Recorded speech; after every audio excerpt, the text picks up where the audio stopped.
So, what's it like to be canceled by the right?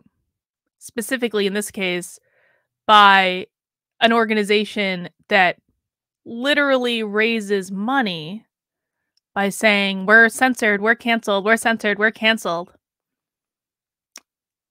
So I found out, I think like a week and a half ago, whatever, I don't even know when it was, when that little tweet made the rounds, the tweet that you may have heard about in Newsweek that was completely taken out of context when I was having a spiritual discussion.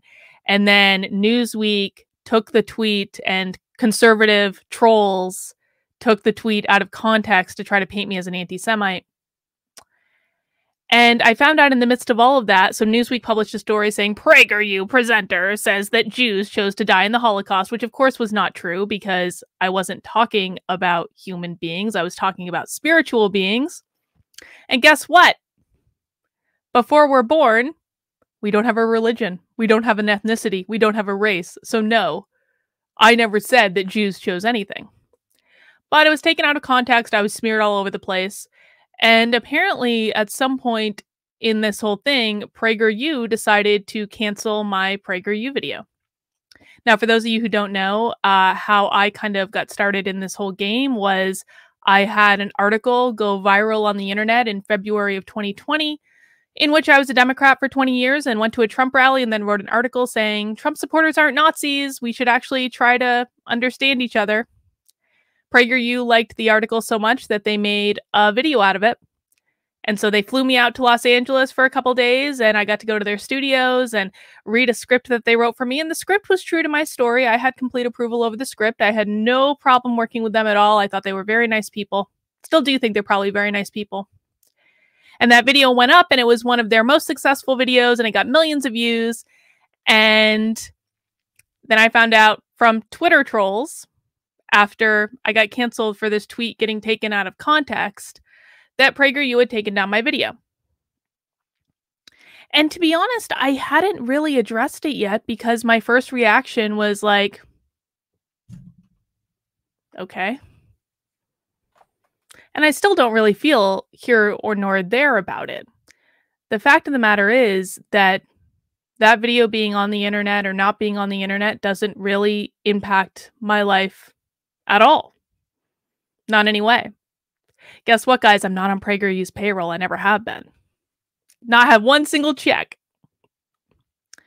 So I wasn't really even going to address the issue because whether or not the video is up or down, I kind of viewed it as like it's PragerU's content. They can do whatever they want with it. And I am not going to, change. I am not going to withhold my perspective for fear of a video about something that happened to me almost 2 years ago being taken off the internet.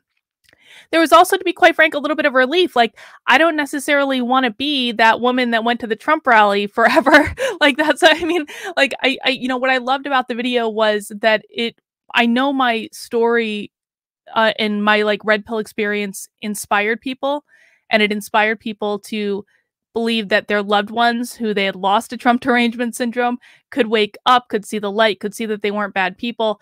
And so what I liked about the video was giving people hope that if it can happen to one person, it can happen to their friends and family and loved ones. Because I'm nothing special. I'm just not. So when I found out they took it down, I was kind of like, whatever. It doesn't impact my life today, not at all, not one little bit. But then I started thinking about it, and what's funny is the night that I found out that they took it down, I got an email from them asking for money saying, we're censored, we're censored, we're censored. And I was like, you're raising money off of being canceled while you're canceling people that have differences of opinion. From the very beginning of my story, I talked about my spiritual beliefs. I just wasn't as overt about it. I said in an I'm pretty sure, I'm almost positive, I said in an interview with Dennis Prager. If I didn't say it with Prager, I definitely said it with Glenn Beck. But I'm almost positive I said in an interview with Dennis Prager that my original article I felt was inspired by God. I didn't think it came from me. I think it came from a higher power through me because it was a story that people needed to hear. I've been upfront about my spiritual beliefs from the very beginning. And, one of the points that I've made over the last year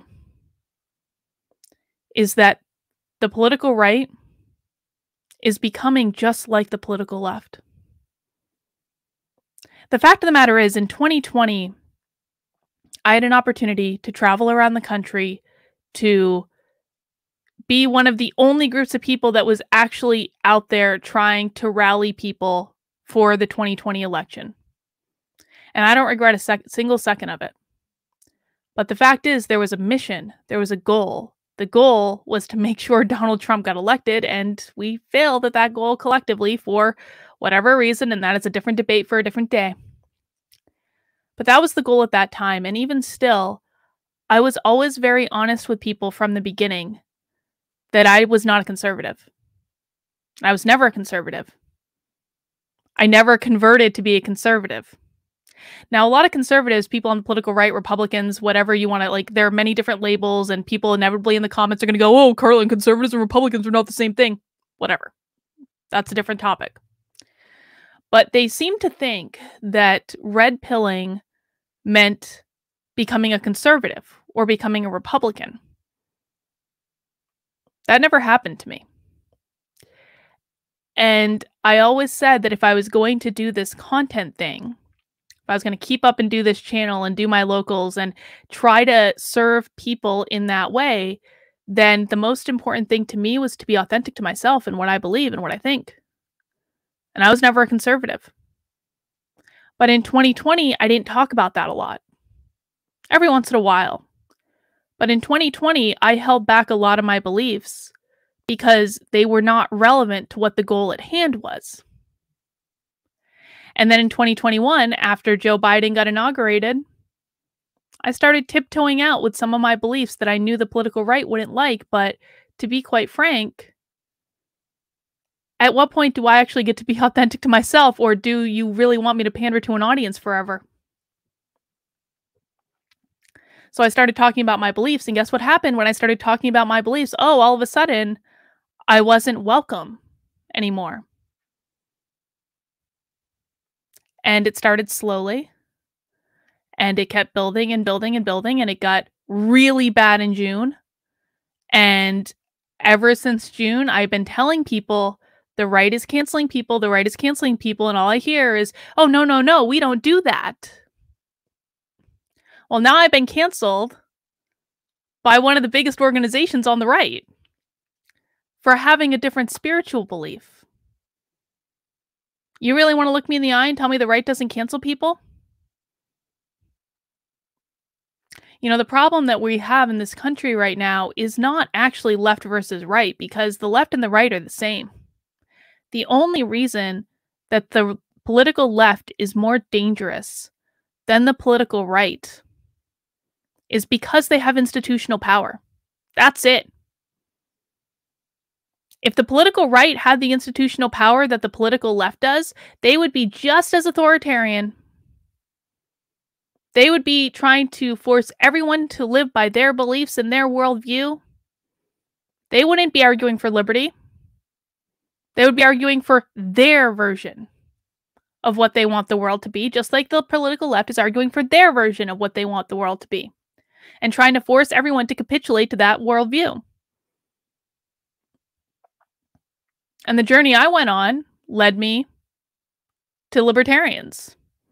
And to be honest, in 2020, I had a lot of people telling me, they're like, Carlin, you're a libertarian, you're a libertarian. I was like, no, the libertarians suck. And the Libertarian Party has a lot of suck in it, let's be honest. But the fact of the matter is that I don't believe that the biggest divide we have is left versus right, because I think they're the same. I think it's authoritarianism versus libertarianism. I think it's about who wants to control other people and who wants to allow people to live their lives as they see fit. I don't particularly care if you want to be a communist, as long as you're not forcing me to be a communist. If you want to go off into the mountains of Colorado and form your little communist society, as there is actually a group doing, I believe, and you guys all want to live as communists and you make the choice to opt into that community and that lifestyle, but you don't force anyone to, dude, go to town. Live your best life. Be happy. It's none of my business. My problem starts when you start trying to force me to live my life by your rules. And my biggest problem of all is when you try to guilt me into changing my spiritual beliefs because you cannot imagine a world outside a Judeo-Christian worldview. And that's exactly what happened. I was talking about a spiritual belief. And to be quite frank, Dennis Prager, who I've met and was a very nice man when I met him, he talks about his spiritual beliefs all the time. And I tend to agree with him more than I disagree from what I've listened to. But I bring this up because I would quite frankly be shocked by a reality in which Dennis Prager did not understand exactly the spiritual beliefs that I was talking about. And so then what does that say? What does that say about PragerU canceling me for expressing spiritual beliefs that are outside of a Judeo-Christian worldview? What does that say about their views about freedom? What does that say about their views about liberty?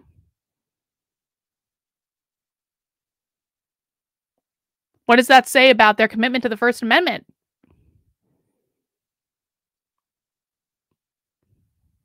That's what makes me sad. Not that it really has any impact on my life whatsoever. Not that I don't find blessing in it because I no longer have to be the woman that went to the Trump rally and expected to live up to that forever and ever and ever. It makes me sad that an organization that should know better, of all organizations, should know better, an organization that literally raises money off of the fact that they're oh so canceled, would cancel someone for having a different spiritual belief and for having that discussion taken out of context. That's what makes me sad. And I also think it's very, very revealing about where the political right is. If you aren't fighting for someone's ability to have private spiritual beliefs, and then they would say what they would say is, well, you expressed it on Twitter. It's not private anymore. Guess what? I'm allowed to express a belief. I'm allowed to.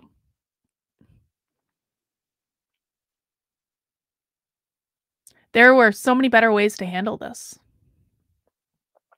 Why not have a discussion about the beliefs? Why not have a discussion about what I actually think about the Holocaust, which I've done on this channel? Do I believe that people, before they were born, when they were in spirit form, made the choice to die in the Holocaust? Well, not specifically in the Holocaust, but yeah, in some sort of mass event. Yeah, sure, I do.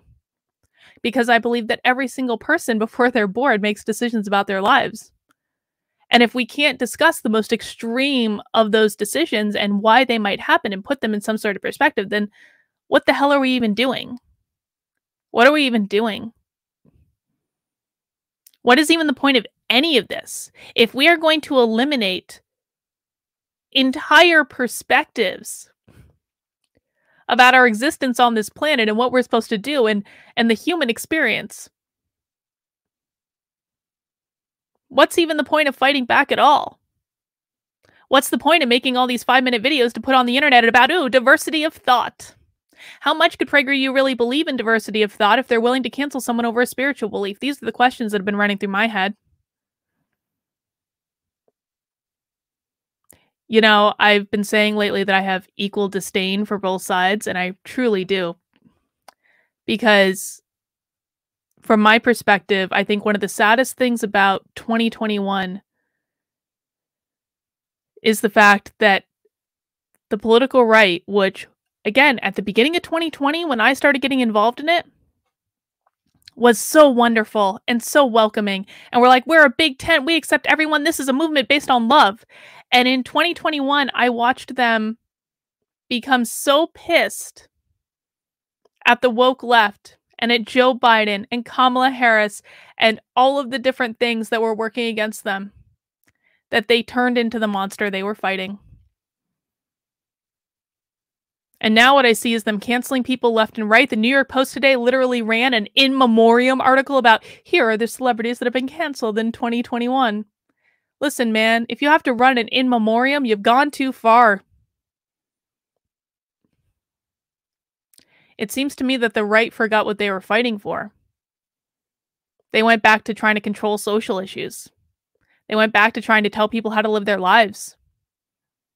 I'm not on board with that.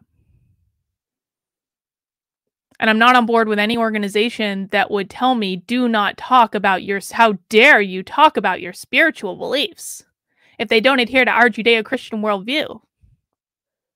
I'm not on board with that. I think that anyone should be able to believe whatever the hell they want. Even if they disagree with me, even if they think I'm crazy, that's fine. Because the truth is, none of us are really going to know until we die anyway. Just because you have more people in your belief system or it's more established as a world religion doesn't actually prove its validity. It is still a spiritual faith. Faith is not the same as science. There's no proof. And if there is one thing I will not compromise on ever, it is my spiritual belief system. I will give up 1,000 PragerU videos to be able to express what I believe. And a philosophy that has served my life extraordinarily well. It's not even a contest. But it does make me sad. It makes me sad to watch the side that frankly lifted me up in 2020. The side that felt really good to be a part of.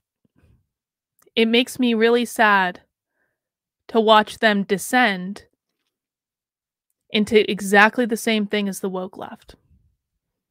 And that's why I became a libertarian. Even though the libertarians will probably not win any major office in my lifetime, let's be honest. But if I have to choose between authoritarianism and libertarianism, it's not even a choice. I want to be able to live my life however I see fit, and I don't particularly care if I have say over someone else's life, and I think the world would be a better place if we all stop trying to control other people's lives. I will fight for your right to say whatever the hell you want. I will fight for your right to troll on Twitter, to use the most outlandish, inflammatory speech you could possibly want, because it's that type of speech that protects free speech for everything else. The only speech that ever really needs to be defended is speech that is offensive. I thought PragerU understood that. I thought they understood that the media would take things out of context.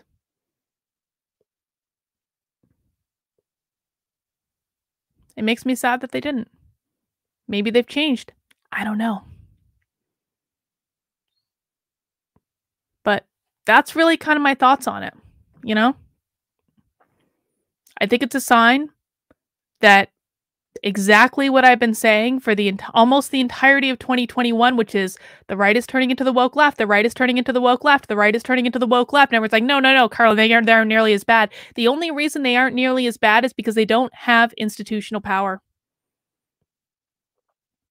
The only way through this, guys, is to not to adhere to a side, is to choose freedom and liberty over any type of authoritarianism, whether that authoritarianism comes on the left or the right. The only reason that the political left is more scary than the political right is because they control the institutions. But if it were the reverse, it would just be just as scary. It would just be a different flavor of scary. The only way through this is to veer towards liberty. That's it. And if that means I get canceled by the political right, hey man, fine. I am absolutely comfortable with that. And I wouldn't give up my spiritual beliefs for anything. I find my spiritual beliefs to be empowering and inspiring and have led me to every success I have had over the past, 10 years when I've really been practicing them. I want to give them up for anything. And what's more than that, I shouldn't have to. The side that says we believe in liberty and freedom and the First Amendment and we don't want to oppress different religions. Well, they only mean Christianity and Judaism when they say that, of course.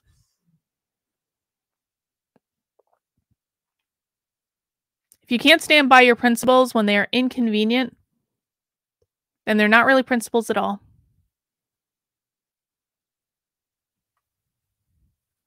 That's all I've got.